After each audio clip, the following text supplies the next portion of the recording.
Hello students, आज के इस वीडियो में देखेंगे कक्षा 7वीं संस्कृत, इसका अध्याय 7 गीता अमृतम। तो चलिए शुरू करते हैं। सबसे पहले पाठ के जो है हम श्लोक देखेंगे और उनका अर्थ देखेंगे। पहला श्लोक दिया है इसमें, वसांसी जीर्णानि यथा विहाय नवानि गृह्णाति नरो पराणि तथा शरीराणि विहाय जीर्णान्यन्यानि सयान्ति नवानि देहि। इसका हिंदी में अर्थ दिया है, जैसे मनुष्य पुराने वस्त्रों को त्याग कर दूसरे नए वस्त्रों को ग्रहण करता है, वैसे ही जीवात्मा पुराने शरीरों को त्याग कर दूसरे नए शरीरों को प्राप्त होता है। अगला श्लोक दिया है इसमें, नैनम नैनम छिन्नन्ति शस्त्राणि नैनम दहति पावका न चैनम क्लेदयन्यत्रापो न शोषयति मारुतः।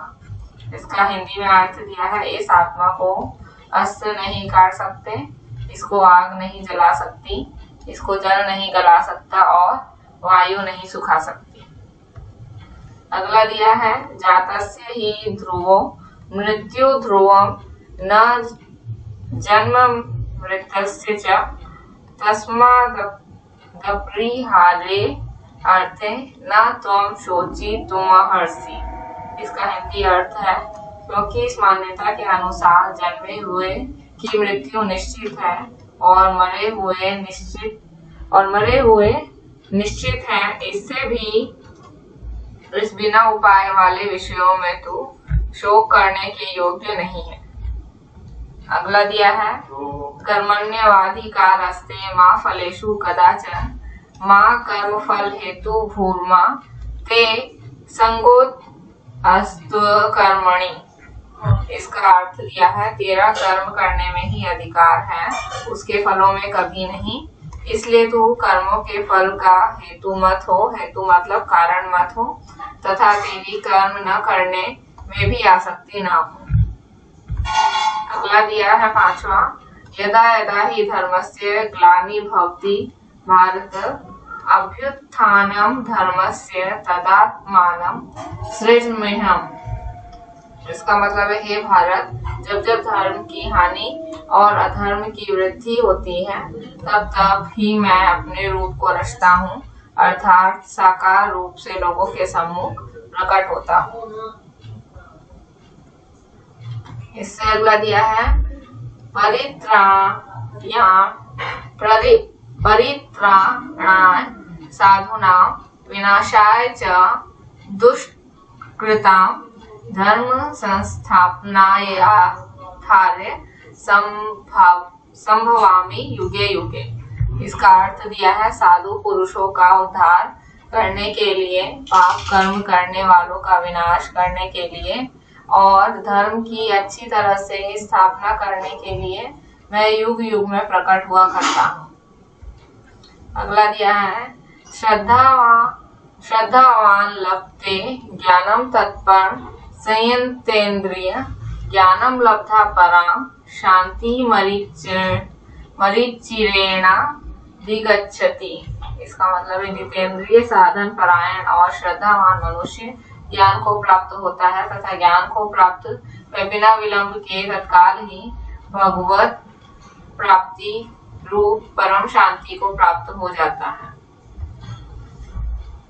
यो मां पश्यति सर्वत्र सर्वं च मयि पश्यति तस्याहं न प्रणश्यामि स च मे न प्रणश्यति।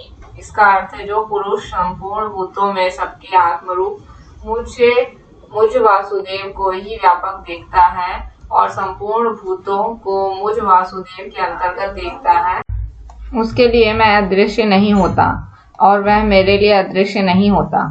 अगला श्लोक देखते हैं, यत्र योगेश्वर कृष्णे यत्र पार्थे धनुर्धरा तत्र श्री विजयो भूति ध्रुवा नीतिमर्तिमम्।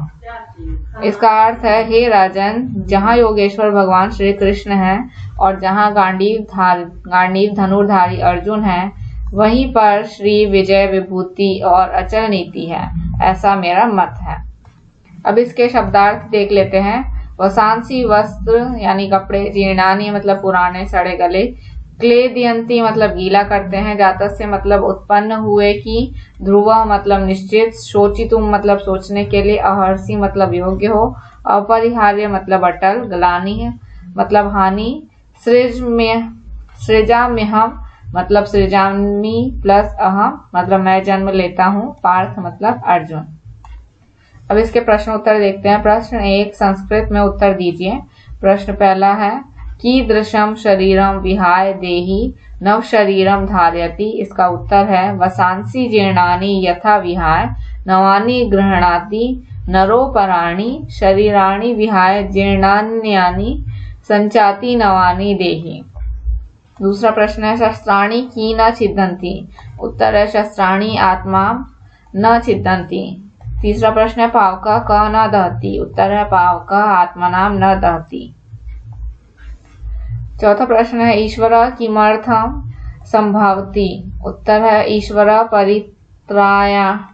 परित्राणाय साधूनां विनाशाय च दुष्कृतां धर्म संस्थापनार्थाय संभवति।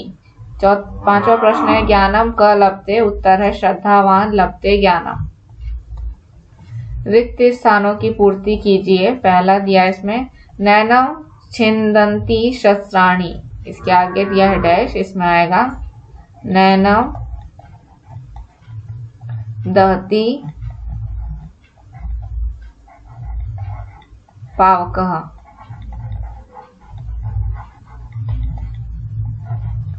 अगला दिया है डैश ध्रुवम जन्म मृतस्य। उत्तर आएगा जातस्य ही ध्रुवे मृत्यु ध्रुवो मृत्यु। फिर तीसरा दिया यदा यदा ही धर्मस्य च। फिर इसके बाद दिया है ग्लानि भवति ग्लानि भवति भारत। इसके आगे दिया है डैश संभवामि युगे युगे। यहाँ पे आएगा ग्लानि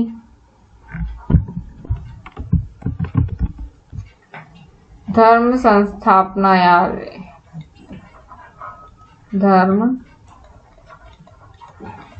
संस्थापना थार्य।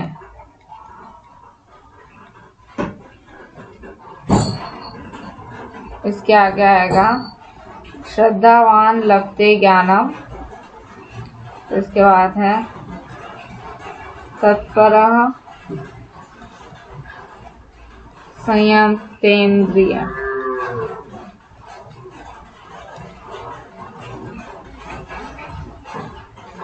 अगला देखते हैं प्रश्न तीसरा गीता अमृतम पाठ के चौथे एवं पांचवें श्लोक को कंठस्थ कीजिए। तो चौथा श्लोक है कर्मण्यवाधिकारस्ते मां फलेषु कदाचन मां कर्म फल हेतु भूर्मा ते संगो अत्स्व कर्मणि।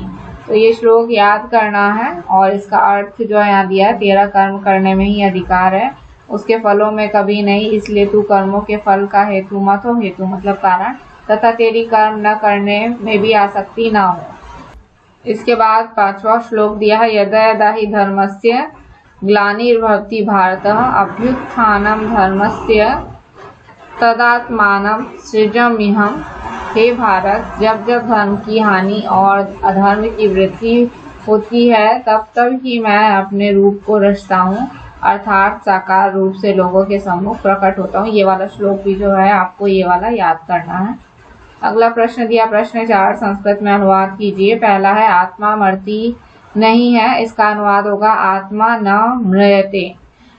दूसरा दिया है आत्मा को अग्नि जला नहीं सकती है। इसका अर्थ संस्कृत में लिखेंगे आत्मा नाम न दहति पावकः। क्वेश्चन दिया है तुम्हारा कर्म में ही अधिकार है। इसका अनुवाद करेंगे कर्मण्यवाधिकारस्ते। चौथा दिया है फल की इच्छा मत करो। इसका संस्कृत में करेंगे फलेषु इच्छां मा कुरु। फिर पांचवा दिया है यह योगेश्वर कृष्ण है। एषः योगेश्वरः कृष्णः अस्ति। संधि विच्छेद कीजिए। फिर इसमें पहला दिया है कर्मण्यवादी कारस्ते, इसमें 2-3 शब्द मिले हैं, कर्मणि प्लस एव प्लस अधिकारः प्लस ते, तो ये सबको मिला करके जो है कर्मण्यवादी कारस्ते बना है। दूसरा दिया है ग्लानिर्भवति, ग्लानि भवति इति, 3 शब्द इसमें मिले हैं। सृजम्यहम्, इसका है सृजामि प्लस अहम। श्री विजयो, तो है श्रीह विजयो। नीतिमर्मितम, नीतिह मति और मम, ये तीनों शब्द इसमें मिले हैं। आज के इस वीडियो में इतना ही। आई होप आपको वीडियो पसंद आई हो। वीडियो पसंद आई तो वीडियो को लाइक करें, इसे अपने दोस्तों के साथ शेयर करें और ऐसी और वीडियो देखने के लिए चैनल को सब्सक्राइब करें और बेल आइकन प्रेस करना ना भूलें। Thank you for watching the video. See you in the next video.